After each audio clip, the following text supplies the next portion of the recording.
어리석도다 갈라디아 사람들아, 예수 그리스도께서 십자가에 못 박히신 것이 너희 눈앞에 밝히 보이거늘 누가 너희를 꾀더냐. 내가 너희에게 얘기했어. 다만 이것을 알려 하노니 너희가 성령을 받은 것이 율법의 행위로냐 혹은 듣고 믿음으로냐. 너희가 이같이 어리석으냐. 성령으로 시작하였다가 이제는 육체로 마치겠느냐. 너희가 이같이 많은 괴로움을 헛되이 받았느냐. 과연 헛되냐. 너희에게 성령을 주시고 너희 가운데서 능력을 행하시는 이의 일이 율법의 행위에서냐 혹은 듣고 믿음에서냐.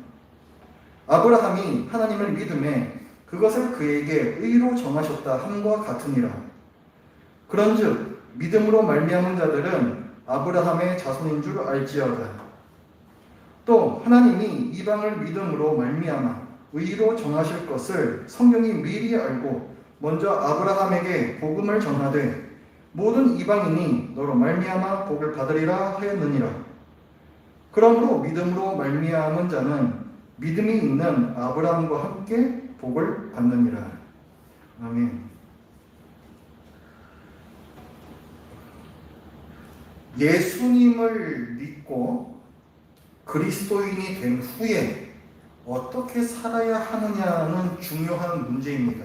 그 이유는 우리가 예수님을 믿고 난 직후에 바로 이 세상을 떠나는 것이 아니라 이 세상에서 계속 살아야 하기 때문이죠. 그리스도인이 된 후에 어떻게 살아야 하느냐는 복음과 율법의 관계가 그 핵심입니다.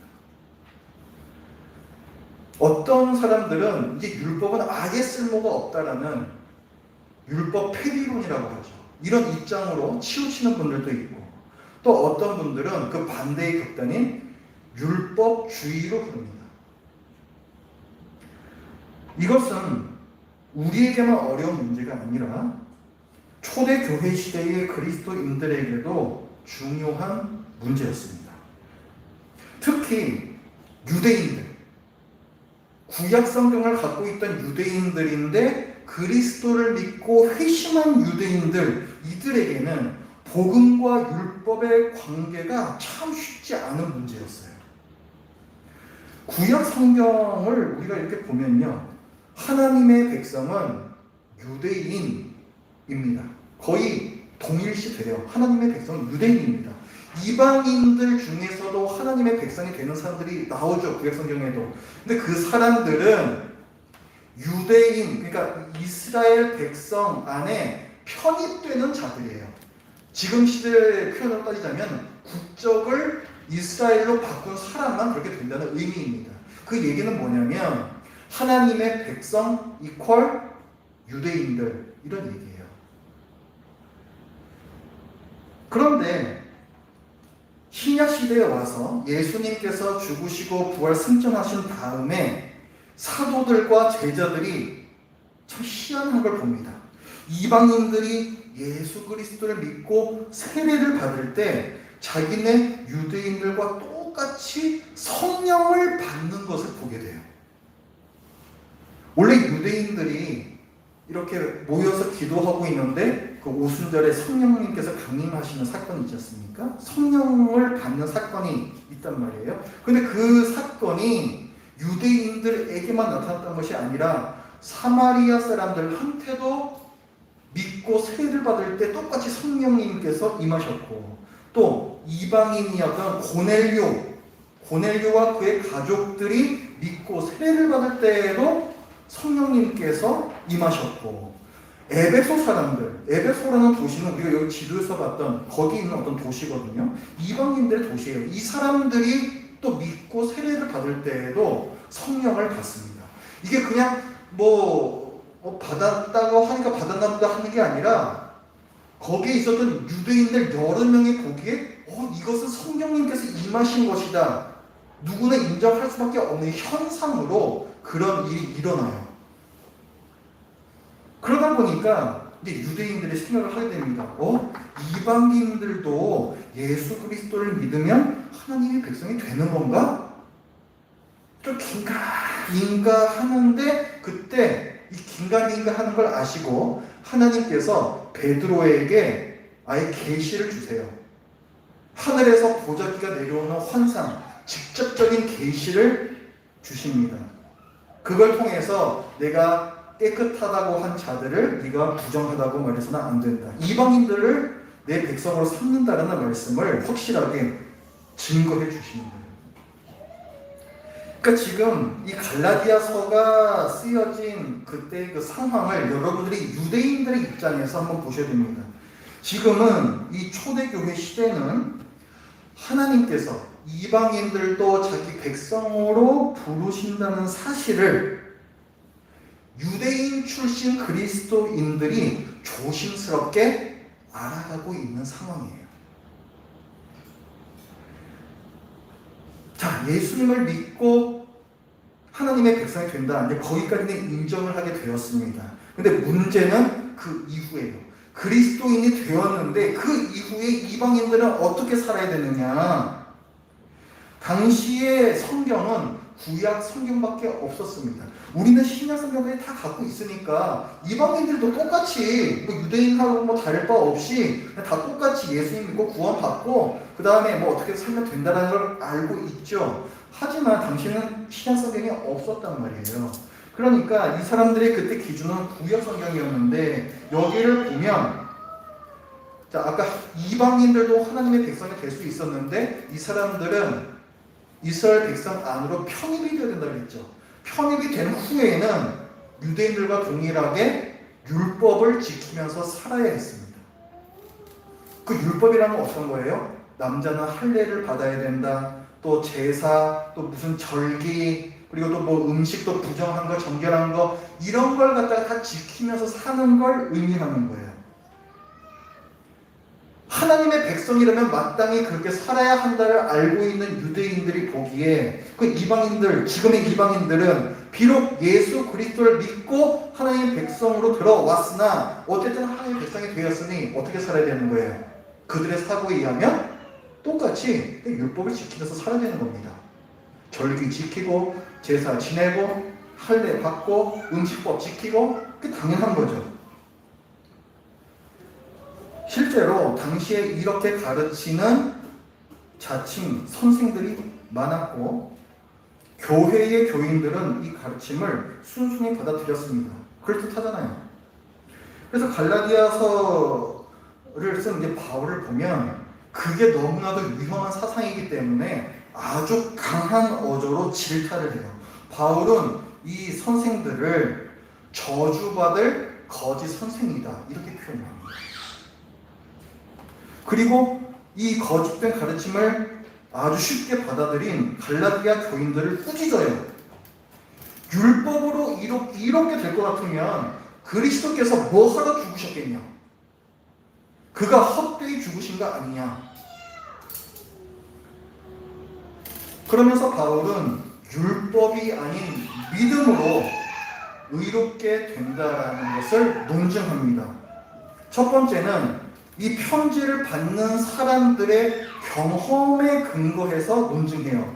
오늘 본문 3장 2절과 5절 말씀을 보면 너네들이 성령을 받았지 않느냐? 하나님께서 너희들에게 성령을 주셨지 않느냐? 그런데 이것이 너희들의 율법에 순종해서냐? 아니면 너희들이 복음을 듣고 믿음으로 말미암았느냐? 이렇게 질문을 해요.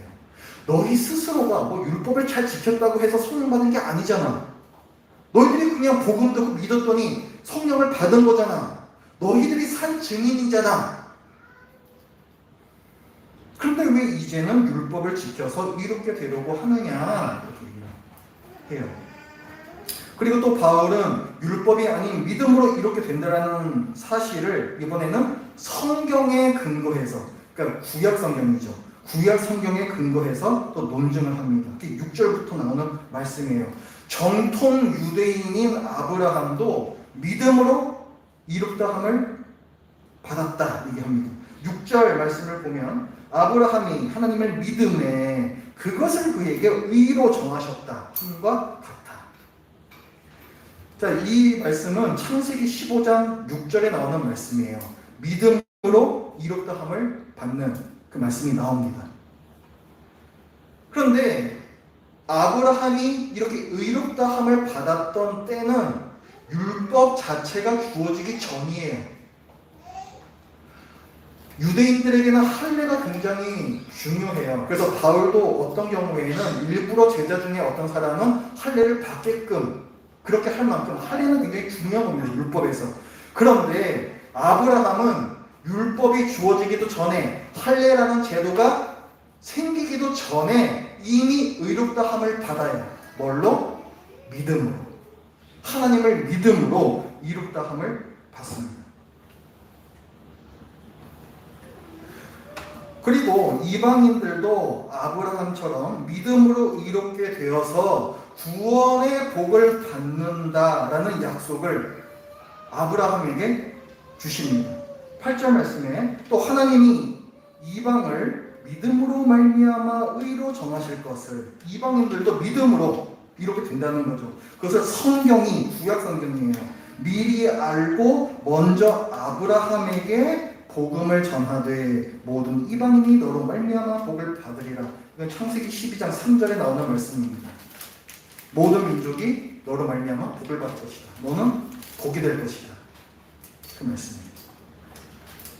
이렇듯 산 증인인 너희를 보나 하나님 말씀인 성경을 보나 율법이 아닌 믿음으로 의롭다함을 받는데 너희는 왜 율법을 지킴으로 너희의 이로움을 지키겠다 말하느냐. 이게 지금 바울의 얘기예요. 거짓 교사들의 가르침의 핵심은 두 가지입니다. 첫 번째, 이 거짓 교사들이 예수 그리스도를 부정하는 게 아니에요. 인정하는 것 같습니다. 그들의 가르침 첫 번째는 예수 그리스도를 믿어 의롭게 되고 하나님의 백성이 된다 입니다. 문제 없죠. 두 번째, 하나님의 백성이 된 후에는, 자, 믿고 하나님의 백성이 됐잖아요. 근데 하나님의 백성이 된 후에는 율법을 지켜서 의로움을 지켜내어 하나님 백성에서 탈락되지 않아야 된다. 이것이 덧붙습니다. 이 두 번째가 문제가 되는 거예요. 3절 말씀을 보면은 너희가 이같이 어리석으냐 성령으로 시작하였다가 이제는 육체로 마치겠느냐. 이게 이 말씀입니다. 처음에 예수 그리스도를 믿고 의롭다함을 받고 하나님의 백성이 되죠. 성령으로 시작하는 거예요. 성령님의 역사입니다. 이렇게 된 하나님의 의가 우리 안으로 들어오는 거죠. 성령님의 역사예요. 그런데 이제는 육체로 마치겠느냐. 끝까지 내 구원을 지켜내려면 내 육체, 나의 선행, 내가 하나님께 순종하는 거, 율법에 순종하는 거, 그 공로로 끝까지 의롭다함을 지켜내야 된다는 거. 이게 말이 되느냐? 3절이 그 말씀이에요. 거짓 교사들의 가르침에서 문제는 뭡니까? 의롭다함을 받는 게 두 번이라는 거예요. 첫 번째는 예수 그리스도를 믿음으로 의롭다함을 받습니다. 그리고 하나님의 백성 안으로 편입돼서 들어와요. 그 다음에 두 번째 칭의이자 최종 칭의라고 할 수 있는 마지막 심판대에서의 의롭다함이 있습니다. 율법에 순종하면서 살았느냐에 따라서 마지막 심판대에서 너는 의롭다, 너는 의롭지 않다가 최종적으로 판결이 내려진다는 거예요. 뭐에 따라서? 네가 그리스도인이 된 후에 율법에 순종하면서 살았느냐에 따라서. 이 얘기는 무슨 얘기입니까? 마지막 심판 때까지 구원이 확정되지 않는 거예요. 구원이 결국 어디에 달려있는 거예요? 인간의 순종, 율법에 순종했느냐라는 그 공로에 달려있습니다. 이렇게 되면 구원은 은혜가 아닙니다. 우리에게 거저주시는 구원이 아닌 거죠. 이런 구원은 인간의 순종, 공로에 대한 보상이 됩니다. 예수님의 십자가 고난과 죽으심은 그럼 뭡니까?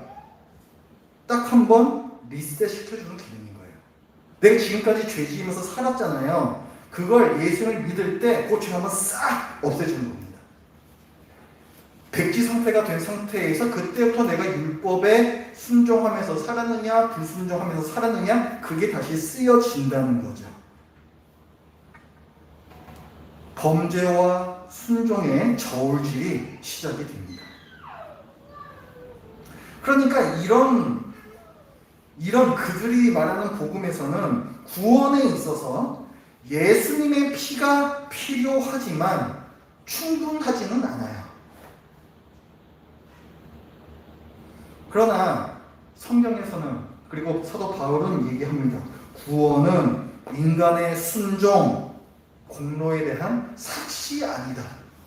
로마서 4장 2절부터 말씀을 보면은 이렇게 율법에 순종하는 인간의 행위로 말미암아 구원을 받는다면 그 구원은 더 이상 은혜가 아니다라고 얘기를 해요. 당연히 은혜가 아니죠. 내가 열심히 일한 만큼 거기에 대한 대가를 받는 거예요. 대가로서의 구원, 삭스로서의 구원. 이것은 복음이 될 수 없다 얘기합니다. 이런 구원에서 또 하나의 문제는 구원받은 후에 선행의 의미가 변질이 돼요. 참된 복음에서는 선행이란 거저주신 구원에 대한 감사의 반응입니다. 너무 감사하기 때문에 마땅히 그렇게 살아야지 우리 마음에서 우러나오는 순종이라는 거죠. 그게 선행이에요. 그런데 이들이 말하는 구원에서의 선행은 예수님 믿었을 때 내게 주어졌던 그 의로움을 다시 뺏기지 않기 위한, 이 의로움을 내 힘으로 지켜내기 위한 선행이 됩니다. 결국 구원은 인간의 선행에 달려있는 공로주의가 되고 율법주의가 됩니다. 이런 구원에서는 어떻습니까? 구원을 이루기 위해서 누구와 누구의 역할이 다 필요한 거예요. 하나님께서도 어떤 일을 하셔야 되고 나도 어떤 일을 해야 됩니다. 그렇죠? 근데 최종 결정권은 누구한테 있어요? 나한테 있어요. 하나님과 인간이 협력해서 구원을 이룬다라는 사상입니다. 이게요, 굉장히 오래된 이단입니다. 옛날에는 세미 펠라기우스주의 이렇게도 불렸었고, 몇 년 전부터는 미국에서부터 유행하게 된 무슨 바울에 대한 세관점, 똑같은 얘기예요. 그게 몇 년 전에 새로 나온 그런 이론이 아닙니다. 이미 초대교회 때부터 나왔던, 이미 이단으로 정죄받았던 그런 이론인 거죠, 이론.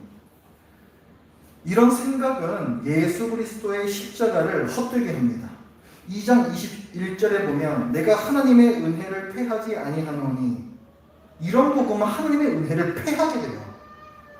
만일 의롭게 되는 것이 율법으로 말미암으면 그리스도께서 헛되이 죽으셨느니라.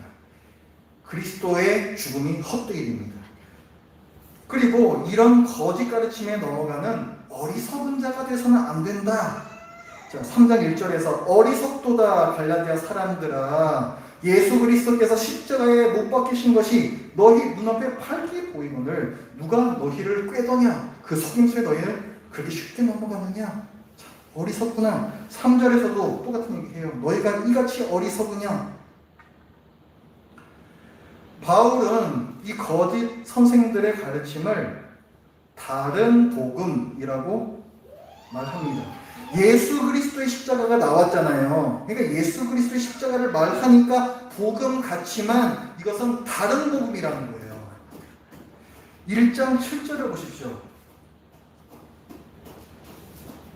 1장 6절부터의 말씀을 보면 그리스도의 은혜로 너희를 부르신 이를 이같이 속히 떠나 다른 복음을 따르는 것을 내가 이상하게 여기노라. 다른 복음은 없나니, 이렇게 얘기해요. 그리고 그 말씀의 뒷부분에서 그리스도의 복음과 대조시키고 있습니다. 그리스도의 복음과 대조가 되는 다른 복음. 바울은 다른 복음은 없나니? 라고 얘기합니다. 표현이 굉장히 약하지만 NIV 성경 같은 데서 보면 which is really no gospel at all. 그것은 전혀 복음이 아니다. 이렇게 얘기해요. 우린 다른 복음이라고 하니까 그것도 맞을 수 있는 복음 아닌가? 그게 아니라 그것은 전혀 복음이 아니다. 다른 복음은 있을 수 없다라고 얘기합니다. 율법으로 자기 행위로 마지막에 구원받으라는 것은 다른 복음이 아닌 틀린 복음이고 헛된 복음이고 어리석은 복음입니다. 왜 그렇습니까? 우리의 끊임없는 노력으로 받는 구원이기 때문에 그렇습니다. 마지막 심판대에서 나의 선행으로 구원받으라는 것은 죄의 망망대해에 빠진 사람한테 자기 힘으로 헤엄쳐 나와보라고 하는 것과 똑같습니다. 이것은 결코 좋은 소식, 복음이 아닙니다. 그것은 아주 잔인한 명령이죠. 불가능한 것을 명령하는 것입니다. 죄에 빠져 허우적거리고 있는 우리에게 예수님께서 오셔야 그것이 복음이 되는 거예요. 복음은 오직 하나입니다. 끝까지 믿음으로 이롭다 함을 얻는 복음. 다른 복음은 없나니? 전혀 없습니다. 복음에는 하나님의 능력만 나타나기 때문에 복음입니다. 율법대로 살지 않으면 하나님 백성에서 탈락한다. 이것은 숨막히는 삶이죠. 인간의 능력이 나타나야 하는 복음은 복음이 아닙니다. 오늘 3장 5절 말씀을 보면 너희에게 성령을 주시고 너희 가운데에서 능력을 행하시는 이의 일이 이렇게 시작을 하죠. 여기 보면 너희 가운데서 능력을 행하시는 이가 나와요. 어떤 능력을 행하시는 이 하나님이십니다. 자, 어떤 능력을 행하십니까? 우리를 멸망의 자리에서 구원의 자리로 옮기시는 일을 행하십니다. 그것은 하나님의 능력입니다. 우리를 의롭게 하시는 능력입니다. 어떻게? 뒤에 이어지는 말씀을 보면 우리가 복음을 듣고 믿음으로. 복음에는 듣고 믿는 자에게 구원을 주시는 하나님의 능력이 나타납니다. 사도 바울은 로마서에서 이렇게 얘기를 해요. 내가 복음을 부끄러워하지 아니하노니 이 복음은 모든 믿는 자에게 구원을 주시는 하나님의 능력이 됩니다. 복음은 하나님의 능력이에요. 인간의 능력이 그 가운데 슬며시 끼어들면 복음이 아닙니다. 하나님의 능력만 나타나야 복음이에요. 다른 복음은 없나니 전혀 없습니다. 이 복음에는 예수님의 공로만 나타납니다. 그리스도의 공로를 헛되이 만드는 복음은 헛된 복음이에요. 예수 그리스도의 십자가로 부족하면 그것은 복음이 아닙니다. 그것은 결국 내 힘으로 천국 가야 하는 거라고. 그래서 예수님이 개죽음 당하셨다라고 말한다면 그건 정말 개 같은 복음이에요. 이런 험한 표현을 써서 죄송합니다. 그냥 사도 바울도 저주받을 자라는 건 이제 험악한 표현을 써요. 그건 굉장히 위험한 사상입니다. 내 죄값을 대신 치르기 위해서 예수님의 죽음이 필요하고 그것으로 충분해야 그것이 복음입니다. 다른 복음은 없나니 전혀 없습니다. 우리 능력을 의지하는 복음, 우리의 노력을 강조하는 복음, 우리가 한 일을 내세우는 복음, 이것은 복된 소식이 아닙니다. 결코 구원받을 수 없는 헛된 소식이에요. 그것은 복음이 아닙니다. 복음에는 우리의 공로가 끼어들 자리가 전혀 없습니다. 복음은 예수님의 공로만 내세우고 그래서 은혜의 복음이라고 합니다. 다른 복음은 없나니 전혀 없습니다. 사도 바울이 물어요. 성령으로 시작하였다가 이제는 육체로 마치겠느냐? 하나님 하나님께 의롭다함을 받기 위해서 복음에서 시작했는데 다시 율법으로 돌아가서는 안 됩니다. 그것은 그리스도가 오시기 전의 상태로 돌아가는 것과 다를 바가 없어요. 그것은 후퇴입니다. 내가 율법을 지켜 그 순종의 공로로 천국 가겠다는 것은 그것은 율법주의죠. 믿는 자에게 구원을 주시는 하나님의 크신 능력에서 내 행위로 구원받겠다라고 하는 사람의 가소로운 능력으로 후퇴해서는 안 됩니다. 뭐 꼭 기독교가 아니더라도 구원받을 수 있다. 종교다원주의라고 하죠. 부처 믿어도 천국 갈 수 있는 거 아니냐. 알라신 믿어도 천국 갈 수 있는 거 아니냐. 전능하신 하나님께서 꼭 예수를 통해서만, 이 성경을 통해서만 그 진리를 계시하셨겠느냐? 못 갑니다.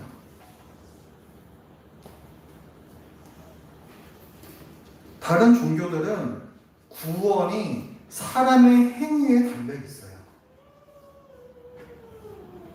얼마나 착한 일을 많이 했는지, 얼마나 돌을 많이 닦았는지, 그래 봐야 죄를 안 지을 수 없습니다. 죄인은 죄의 형벌을 받기 위해 지옥에 가야 됩니다. 구원 못 받습니다. 만약에 이 사실을 인정한다면 다른 복음도 결코 인정할 수가 없어요. 예수 믿고 하나님의 백성이 되었으나 우리가 율법에 순종함으로 그 의의를 끝까지 지켜내야 한다라는 그 다른 복음, 이것은 종교다원주의와 다를 바가 없습니다. 우리는 서로의 다름을 존중하면서 살아야 합니다. 그러나 구원에 대해서만은 다른 복음을 인정해서는 안 됩니다. 복음은 진리의 문제이고 진리는 각코 다름의 문제가 아닌 옳고 그름의 문제입니다. 복음은 오직 하나예요. 우리는 예수 그리스도의 고난과 죽으심으로 의롭게 된다. 그리고 처음부터 끝까지 하나님께서 우리를 의롭게 하신다. 이것이 복음입니다. 예수 그리스도로 부족한 복음은 틀린 복음입니다. 그리스도의 십자가만 드러나야 복음이고 예수 그리스도를 믿는 자에게 구원을 주시는 하나님의 능력만 나타나야 복음입니다. 사도 바울이 묻죠. 성령으로 시작하였다가 이제는 육체로 마치겠느냐? 그에 대해서 우리는 대답해야 됩니다. 아니요. 우리를 의롭게 하신 성령님께서 끝까지 우리를 의롭다 인치셨습니다. 다른 복음은 없나니 전혀 없습니다. 기도하겠습니다.